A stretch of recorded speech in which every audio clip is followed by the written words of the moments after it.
Kung isa kang negosyante, relate ka dito. Kaya, pindutin mo yung follow. Let's go!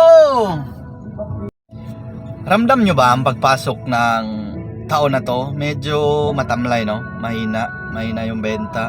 Kahit na nung pasok pa lang ng January, ramdam na yung yung bagal ng ikot ng pera.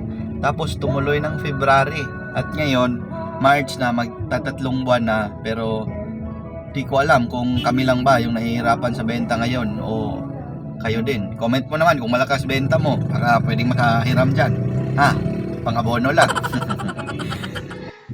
Ano bang kadalasan ginagawa natin pag mahina yung benta? Una dyan, alam nyo, ginawa namin is nagtitipid. Yes, yan yung pinakaunang bagay na ginagawa natin pag mahina yung benta. Kailangan itipirin lahat.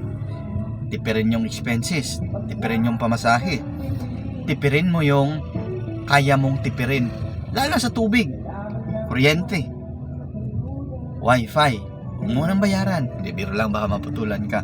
O nga, tapos pag walang tao, lalo na pag mahina, walang customer ngayon, off ko na yung aircon yan, i-on ko na lang pag may customer nang papasok. Tapos sa gabi naman, ibuksan ko lang yung sa labas na ilaw, tapos yung sa loob, dalawang ilaw lang. Kung maganda naman tingnan, di ayos lang. At least makita pa rin tayo sa labas. Kasi nga, kailangan natin ngayong higpitan yung kapit natin. Hindi ko alam.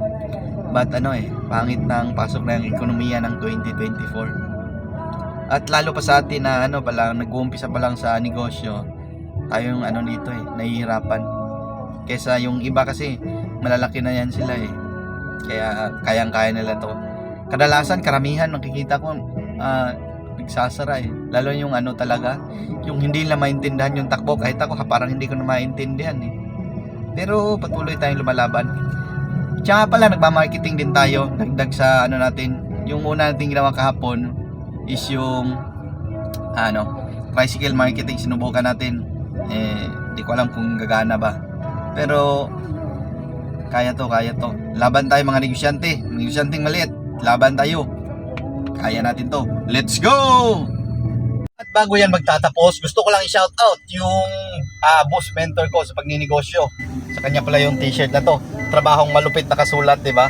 Pag suot-suot mo to, talagang ganado ka kahit wala kang benta Shout out nga pala, Boss Arvin Urubia. Napakalupit yan, mabangis yan, maangas yan. At kasing gwapo ko rin yan. So, let's go!